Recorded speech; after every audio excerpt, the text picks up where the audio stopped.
Welcome to another video on my channel. In this video, we'll look at king, bishop, and knight versus king, one of the more difficult basic checkmates. To understand why checkmating with the knight and bishop is more difficult than with the rook or the two bishops or the queen, let's look at the rook endgame. Here, white can play rook to c5 check, uh, cutting off the king across this rank. King has to move back. White king moves up to support. And once again, the black king has to retreat. And so when it retreats, we're going to move the rook over, constricting it further. And that's how it's going to go. Every time it retreats, say to here, we're just going to move the rook over, continuing to box the king in. So it's really a pretty simple and straightforward matter to shepherd the king to the edge of the board where it can be checkmated. Now, this is also true of the two bishops. For instance, starting in this position, black to move, uh, it has to give ground. We move the king up. Um, every time the king gives ground, we tighten the the net a little further. And the only thing we have to worry about is stalemating it before we checkmate it. Okay, to understand the difference in the knight and bishop ending, let's consider this position. The main problem is that the knight and bishop form a leaky barrier, mainly because whenever the knight moves, uh, the colors of the squares it's controlling change. So it can't keep controlling the same color squares. In this case, the black king is being very accommodating and just moving away like that. But you'll see at some point, I'm trying to constrain it. Um, but at some point, it'll do its best to slip away. Let's see here. It wants to come out this way. Yeah, let's see. I think I'll go like that. Uh,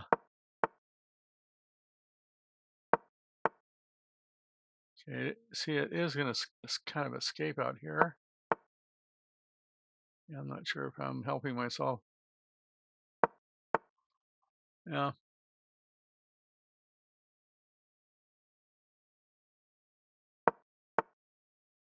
Yeah, I don't know what engine I'm using, but it's not playing very well. But you see the problem, I think, that the black king can much more easily slip out than with the other pieces, the two bishops, the queen, or the rook. So I think the problems of checkmating with the knight and bishop are pretty clear. So let's move on to the techniques for doing that. Okay, so let's go checkmate ourselves a king. In this position, I'm going to first drive the king to an edge of the board. Having done that, I'm going to shepherd the king to one of these two corners, which are the same color as my bishop. And then once the king is uh, there, checkmate is forthcoming. But here, as so often in this sort of ending, I'm going to start with a waiting move.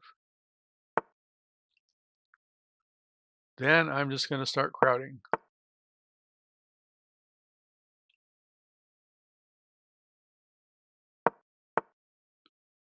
Just trying to crowd that guy back. Okay. So the king is on the edge of the board. Now I'm going to try to shepherd it from here down. Oops, wait a minute. I'm not trying to move the king. From here down to there. That is my goal. So first of all, I'm going to try to maneuver my knight to this square.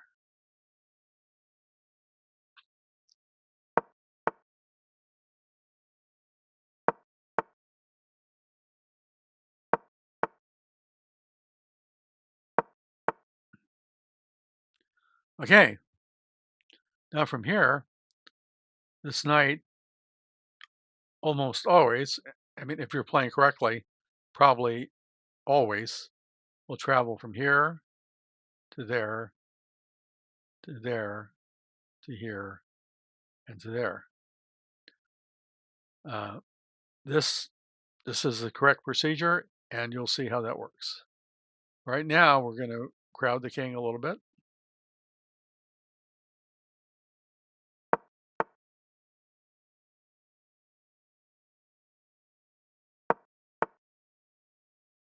Now here it looks like the king is getting away, but it's actually not. You'll see how the bishop and the knight coordinate beautifully here, um, with the knight controlling these squares and the bishop controlling these squares to keep the king corralled. Just crowding a bit more.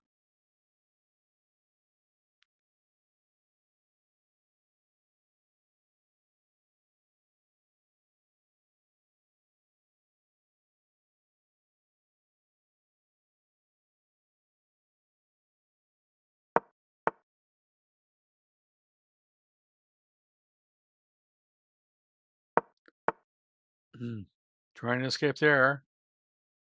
I'm just going to use another waiting move, and then push the king over a bit more. And here's another knight move along its path that we talked about before.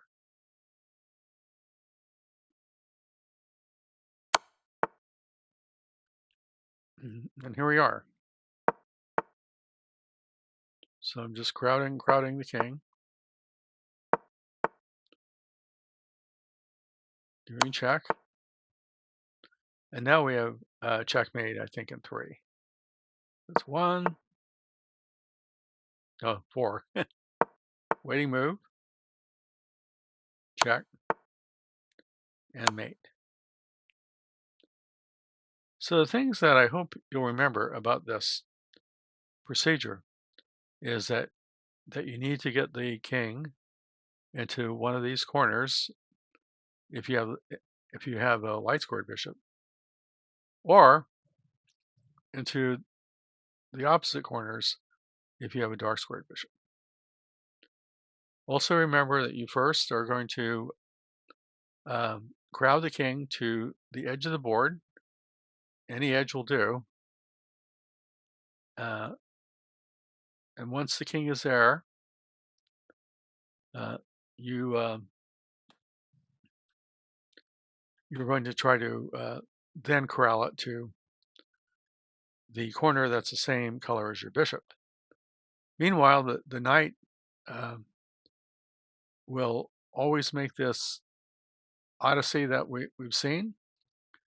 In this position, we needed to get it to here, and then once it was there, we traveled to here, to there, to there, to there, to corral the king.